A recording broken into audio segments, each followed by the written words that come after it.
Assalamualaikum Pak Teguh dan teman-teman semua. Kami dari kelompok 2 yang terdiri dari saya, Alif Ulfatun Rizati, Dana Sisdikarini, dan Daning Kinanti Sutama akan mempresentasikan tugas mata kuliah karakteristik material yang telah kami diskusikan.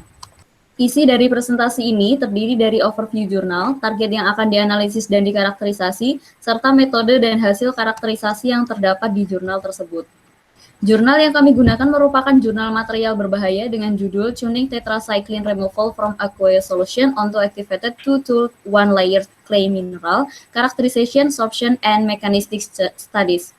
Polusi air terutama dari farmasi merupakan sumber utama terbentuknya gen bakteri yang resistan terhadap antibiotik di lingkungan air. Oleh karena itu diperlukan metode yang cepat dan efektif untuk menyelesaikan masalah ini. Di dalam penelitian ini, aktivitas termal dipilih untuk memodifikasi tanah liat bentonit alam atau BC menjadi bentonit reaktivasi atau TB dan digunakan untuk melihat penghilangan adsorptif tetracycline atau TC dari larutan air.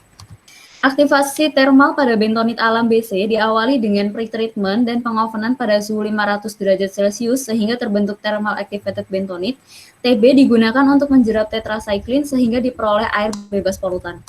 Tujuan penelitian tersebut adalah untuk menyiapkan dan mengarakterisasi bentonit Egyptian alam dan modifikasi, mengevaluasi kemungkinan penggunaan bentonit sebagai absorben yang tidak mahal untuk dekontaminasi efektif dari air yang terkontaminasi antibiotik tetracycline, modifikasi bentonit dengan aktivasi termal untuk meningkatkan dan mendapatkan kapasitas absorpsi maksimum, serta menginvestigasi karakteristik struktur adsorben, alam, dan modifikasi.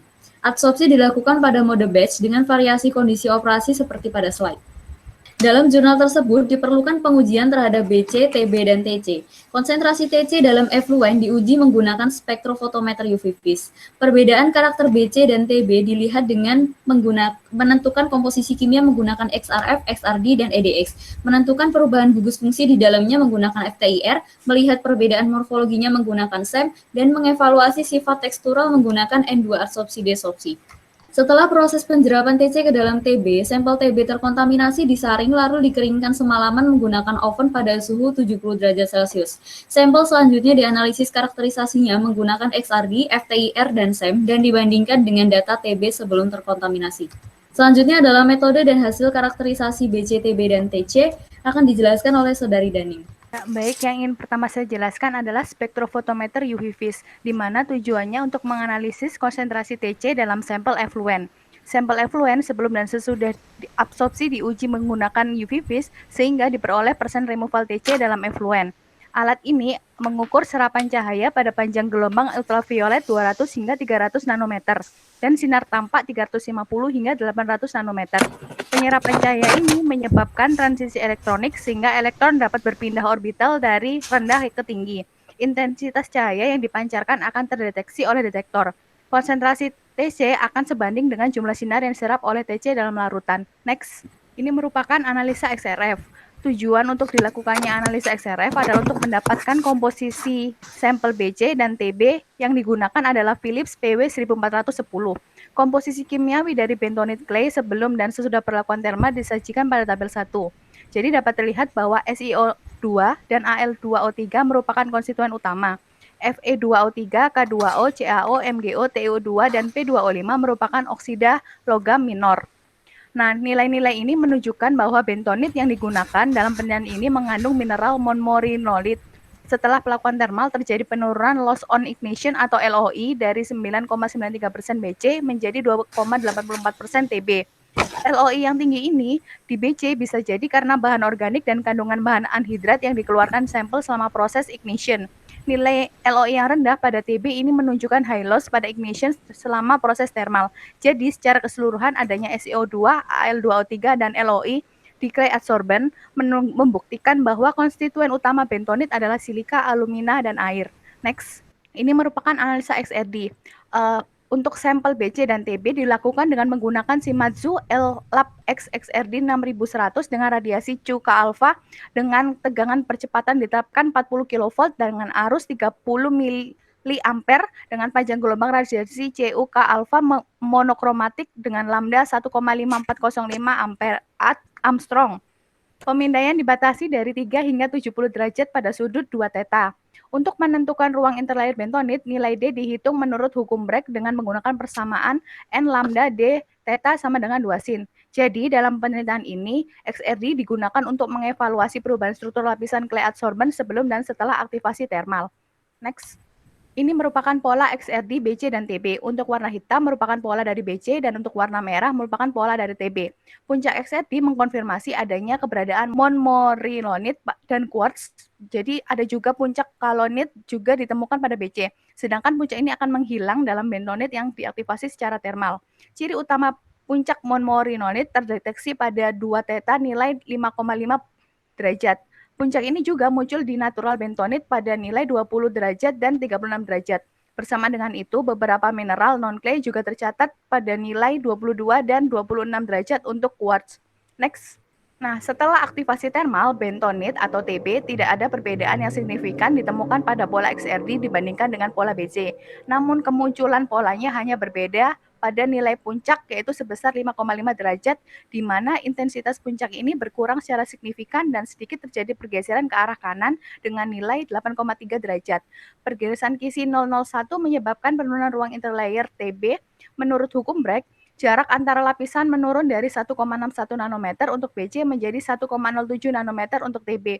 Nah, hasil ini bisa dikaitkan dengan adanya penghilangan molekul air dari kristal lattice sheets atau lembaran kisi kristal. Selain itu pula, hasil ini juga menunjukkan bahwa temperatur yang tinggi yang digunakan untuk proses aktivasi termal menyebabkan distorsi pada struktur kristal.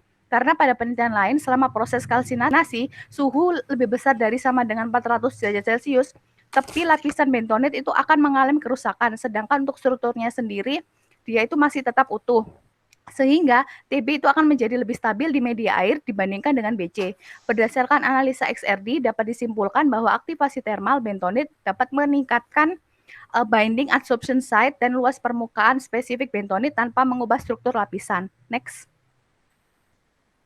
Nah, ini merupakan pola XRD TB sebelum dan setelah adsorpsi. Perbedaan paling signifikan muncul pada puncak dengan nilai 5,5 derajat dan 20 derajat setelah adsorpsi. Yang pertama, kuat puncak 001 pada nilai 5,5 derajat akan diperluas dan bergeser ke arah kanan. Sedangkan puncak pada nilai 20 derajat akan menunjukkan penurunan intensitas. Hal ini dikarenakan kemungkinan TC sebelumnya terikat kuat dengan gugus hidroksil. Slide selanjutnya akan dijelaskan teman saya, yaitu Ulfa. Alat selanjutnya adalah spektrometer Fourier transform infrared atau FTIR untuk menganalisis perbandingan gugus fungsi BC dan TB serta TB sebelum dan setelah penjerapan. Tipe yang digunakan adalah Carry 660 Agilent Technologies dari USA. Sinar inframerah dalam FTIR akan melewati celah ke sampel. Celah ini berfungsi sebagai pengontrol jumlah energi yang akan diberikan kepada sampel. Sampel menyerap beberapa inframerah yang masuk dan terdeteksi detektor. Spektrum FTIR dari sampel dalam penelitian ini diperoleh pada rentang 4.000 sampai 600 cm per 1 dengan 256 scans per sampel pada resolusi 4 cm per 1. Nah, berikut ini adalah garis hasil FTIR dari BC dan TB, dengan garis hitam merupakan BC dan garis merah adalah TB. Karakteristik utama bentonit alam dilihat pada panjang gelombang 3620, 993, 910, dan 794, dengan peak 3620 adalah ikatan OH, peak 993 adalah ikatan SiOSi, peak 910 adalah ikatan AlOH-Al, dan peak 794 adalah SiOFe. Selain itu, terdapat peak 1634 yang merupakan ikatan HOH dari molekul air. Dapat dilihat spektra peak TB lebih turun daripada BC yang disebabkan oleh hilangnya kandungan air dalam TB akibat pemanasan. Fenomena ini terjadi karena proses dehidrasi dan dehidrogenasi saat proses kalsinasi. Pengujian FTIR juga dilakukan pada TB setelah adsorpsi. Peak TB sebelum dan setelah adsorpsi terlihat relatif sama. Hal ini mengindikasikan bahwa adsorpsi TC tidak memengaruhi struktur clay. Dengan mengabaikan kehadiran air pada panjang gelombang 1634, TB sebelum adsorpsi tidak memiliki vibrasi pada panjang gelombang 3000 sampai 1300. Setelah adsorpsi, panjang gelombang milik air menghilang atau bergeser yang mengindikasikan adanya replacement pada kation interlayer oleh TC. Peak air berubah menjadi 3 peak baru, yaitu 1626, 1500, dan 1461 yang menandakan adanya interaksi antara clay dengan gugus amino karbonil dan amida di struktur TC. Selanjutnya adalah uji N2 absorpsi-desorpsi, digunakan untuk mengevaluasi sifat-sifat tekstural seperti luas permukaan, volume total pori, dan diameter pori. Tipe yang digunakan pada penelitian ini adalah Belsop Mini 2 dari Jepang, yang dijalankan pada temperatur minus 196 derajat Celcius. Alat ini bekerja dengan mengukur jumlah gas N2 yang dapat dijerap oleh BC dan TB pada tekanan dan suhu operasi. Dengan informasi volume spesifik gas yang terjerap dan luas permukaan molekul gas, luas total permukaan, volume total pori, dan diameter pori BC dan TB dapat dihitung. Absorben BC dan TB merupakan absorben isotermal tipe 4, yaitu mesoporous material dengan diameter pori rata-rata 2-50 nanometer. Tidak ada perbedaan signifikan dari kurva BC dan TB yang mengindikasikan karakter mesoporous tidak berubah. Selain itu, BC dan TB memiliki hysteresis loop yang sama yang menandakan adanya pengisian mesopori oleh kondensasi kapiler. Selanjutnya adalah aktivasi termal telah memberikan perbedaan yang signifikan untuk TB dan TB dari BC. Terlihat dari tabel, TB memiliki properties permukaan yang lebih baik dari BC. TB memiliki luas area 2 kali lipat lebih besar dari BC. Hal ini dapat terjadi karena hilangnya water content dan VOC atau volatile organic compound yang terdapat pada permukaan bentonit. Selanjutnya akan dijelaskan oleh Saudara Dana. Yang ke-6 dan ke-7 adalah mengenai analisis dengan scanning elektron mikroskopi atau bisa disebut dengan SEM, dan energi dispersi X-ray atau biasa disebut dengan IDX. Nah, untuk penelitian ini menggunakan SEM jenis tes Vega LMU yang mana digunakan untuk menentukan permukaan morfologi BC dan TB dengan rentang perbesaran 500 kali sampai 5.000 kali. Sedangkan analisis IDX dengan menggunakan alat IDX dari Oxford Instruments UK pada operasi sistem 20 kV dilakukan untuk mengetahui komposisi kimia dari sampel dan menentukan perubahan komposisi kimia sebelum dan sudah aktivasi termal. Prinsip kerjanya adalah pistol elektron yang produksi sinar elektron dipercepat dengan anoda, lensa magnetik memfokuskan elektron menuju ke sampel, sinar elektron yang terfokus memindai sampel dengan diarahkan oleh koil pemindai. Ketika elektron mengenai sampel, maka sampel akan mengeluarkan elektron baru yang akan diterima oleh detektor dan dikirim ke monitor selanjutnya. Nah, ini adalah bagian EDX. Analisis SEM dan EDX ini membandingkan TB sampel yang terkonfirmasi TC setelah proses adsorpsi dan TB yang tidak terkonfirmasi TC. Yang bagian EDX ini terlihat bahwa penyusun dasar dari BC dan TB adalah O, SI, dan AL, yang merupakan penyusun dasar kelompok tanah liat SMACTID menurut Araujo et al. 2013. Sedangkan unsur lain yang terkandung dalam BC dan TB adalah Fe, K, Ca, Mg, dan Na. Mengapa ada unsur tersebut? Karena adanya kation di sampel bentonit dapat membentuk polikatonik yang digunakan untuk proses adsorpsi menurut Bertagnolli et al. 2011. Hasil dari analisis EDX ini disimpulkan bahwa tidak ada perbedaan signifikan dalam komposisi adsorben sebelum terjadi aktif termal. Selanjutnya, nah ini adalah grafik SEM pada variasi perbesaran. Kalau yang sebelah kiri adalah 500 kali, yang sebelah kanan adalah 5.000 kali. Yang gambar C sebelah atas adalah BC dan yang bawah adalah TB. Terlihat bahwa mempunyai partikel yang konturnya jelas, penampakannya seperti bulu, dan bentuknya seperti piring besar, dan tebal yang tidak teratur. Disebutkan tidak ada perbedaan yang signifikan, namun ada peningkatan kecil dalam kekasaran partikel, dan sedikit kehilangan struktur foliat yang terlihat setelah aktivasi termal yang ditunjukkan pada gambar D. Perubahan morfologis terjadi setelah kalsinasi dapat dikaitkan dengan asal dan komposisi dari natural bentonit tersebut.